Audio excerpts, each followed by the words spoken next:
Assalamualaikum warahmatullahi wabarakatuh. Alhamdulillahirabbil alamin. Pertama-tama marilah kita panjatkan puji beserta syukur atas kehadiran Allah Subhanahu wa taala.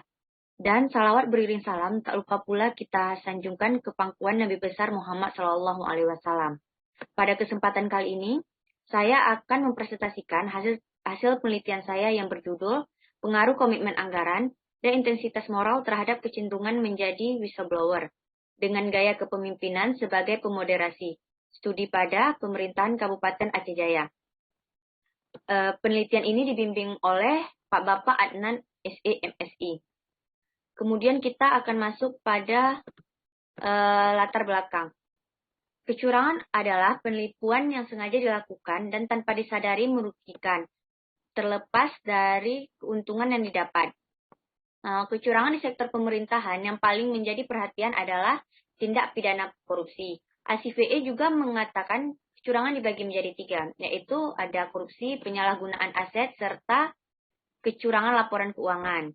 Seperti halnya di pemerintah Aceh Jaya, terdapat beberapa kasus tindak pidana korupsi sebagai berikut. Salah satu alternatif yang dapat digunakan untuk mendeteksi dan meminimalisirkan kecurangan pada pemerintahan daerah adalah dengan memberdayakan whistleblower. Whistleblower ini sendiri sering disebut dengan pelapor pelanggaran, sedangkan tindakan yang dilakukan sering disebut dengan whistleblowing.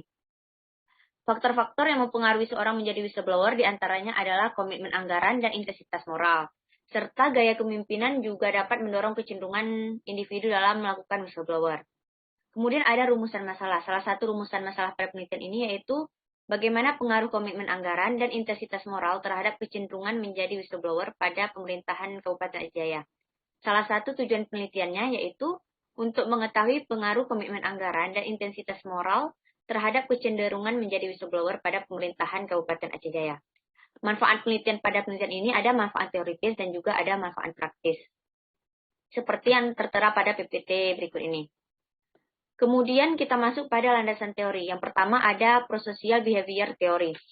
Prosocial behavior theory merupakan tindakan atau perilaku yang dilakukan oleh anggota organisasi terhadap kelompok, individu, serta organisasi yang berguna untuk meningkatkan kesejahteraan organisasi. Prosocial behavior theory ini menjadi teori yang mendukung tindakan whistleblowing, dikarenakan tindakan tersebut tidak hanya menguntungkan bagi diri sendiri, tetapi juga bermanfaat bagi orang lain. Kemudian ada teori of planned behavior. Ini berpendapat bahwa perilaku seseorang ditentukan oleh niat seseorang untuk melakukannya, dan niat itu dipengaruhi oleh norma subjektif, sikap terhadap perilaku, serta kontrol perilaku. Teori ini menjadi teori yang digunakan untuk mengukur bagaimana intensitu muncul, sehingga melahirkan perilaku untuk menjadi seorang whistleblower. Teori ini juga mempresentasikan komitmen anggaran, intensitas moral, serta gaya kepemimpinan. Kemudian ada whistleblower. Whistleblower adalah seseorang pegawai yang memberitahukan kepada publik atau yang berkuasa tentang dugaan ketidakjujuran, kegiatan ilegal, atau kesalahan yang terjadi pada organisasi. Whistleblower ini memainkan peranan penting dalam membuka perilaku tidak etis di pemerintah dan serta membuat pemerintah lebih transparan dan akuntabel kepada publik.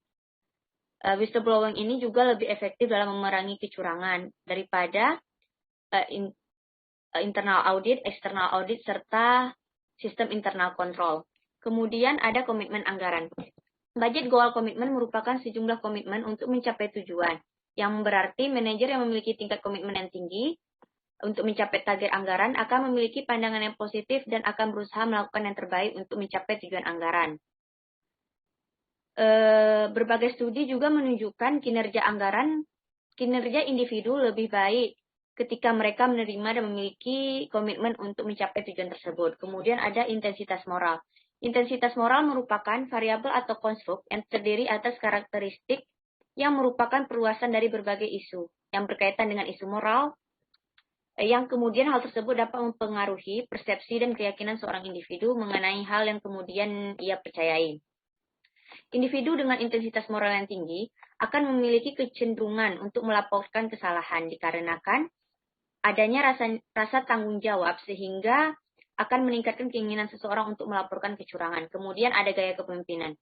Gaya kepemimpinan merupakan karakteristik yang meliputi berbagai cara yang digunakan oleh seseorang pemimpin untuk membimbing bawahannya guna tercapainya tujuan organisasi.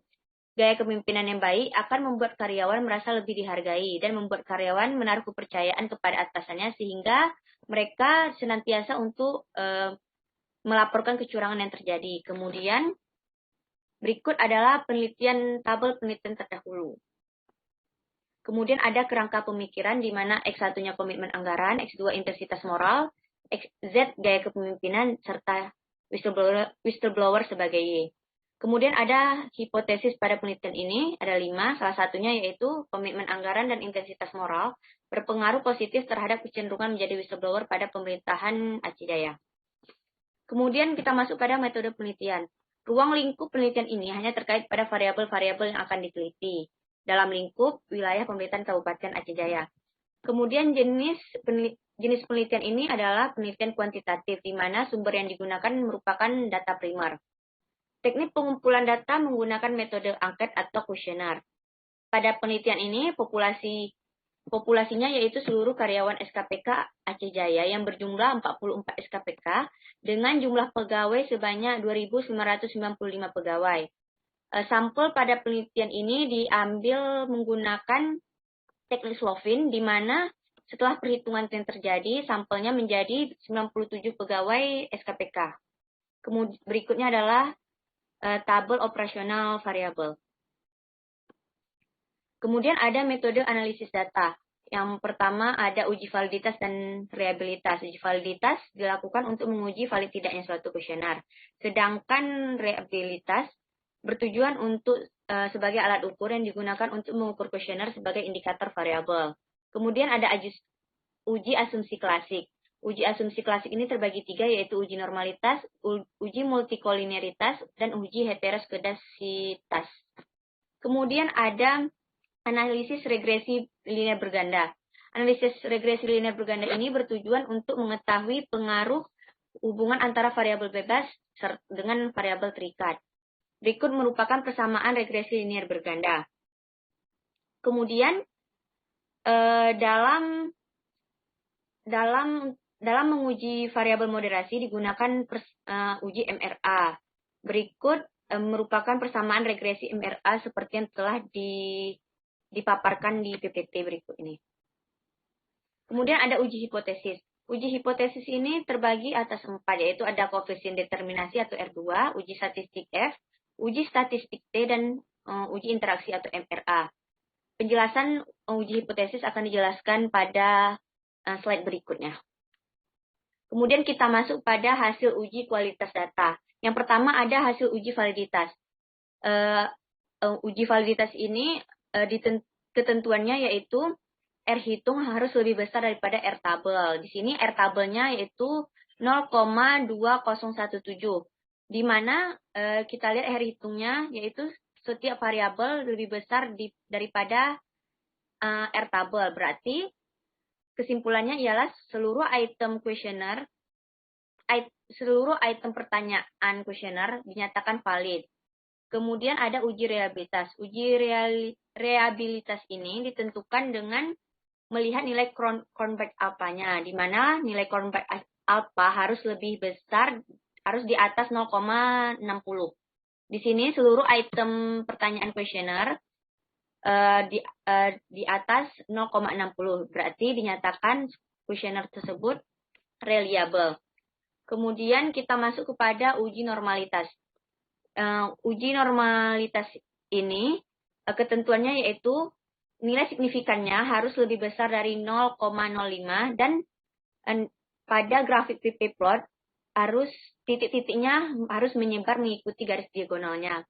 Bisa kita lihat sendiri di sini tabelnya nilai signifikannya adalah 0,2 yaitu lebih besar dari 0,05 dan kita lihat grafik PP plotnya titik-titiknya menyebar mengikuti garis diagonalnya, berarti berdasarkan kesimpulannya yaitu penelitian ini berdistribusi secara normal. Kemudian kita menuju ke uji multikolineritas.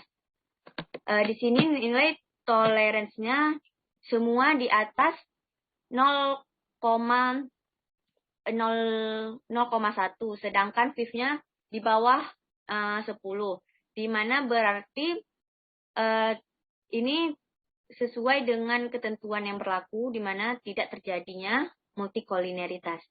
Di sini bisa kita lihat pada hasil uji heteroskedasitas bahwa titik-titik menyebar di atas dan di bawah sumbu Y. Berarti ini termasuk berdasarkan kesimpulannya kita simpulkan tidak terjadinya heteroskedasitas.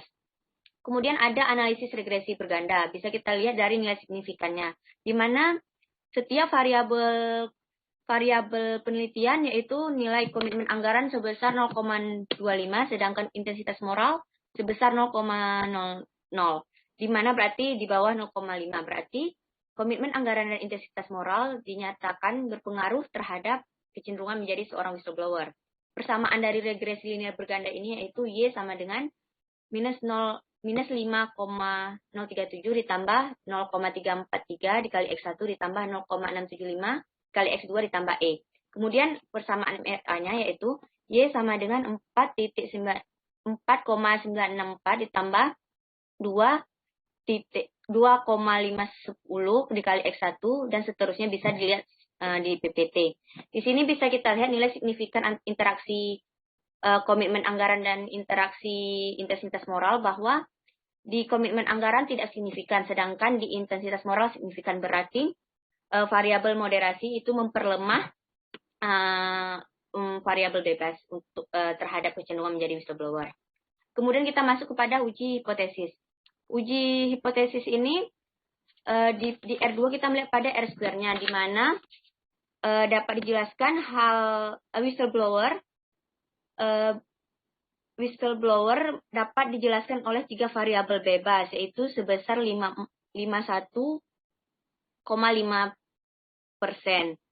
Kemudian kita lihat pada uji statistik F, di mana F tabel pada penelitian ini yaitu sebesar 2,70. Berarti diketahui berarti ini harus lebih besar dari 2,70. Berarti kita simpulkan bahwa H3 diterima. Dengan kata lain, variabel komitmen anggaran dan intensitas moral berpengaruh secara simultan atau bersama-sama terhadap kecenderungan menjadi whistleblower. Kemudian kita lihat pada uji statistik T, di mana komitmen anggaran terhadap whistleblower signifikan, intensitas moral terhadap whistleblower juga signifikan. Komitmen anggaran dengan adanya gaya kepemimpinan sebagai pemoderasi tidak signifikan, dan intensitas moral dengan adanya gaya kepemimpinan signifikan.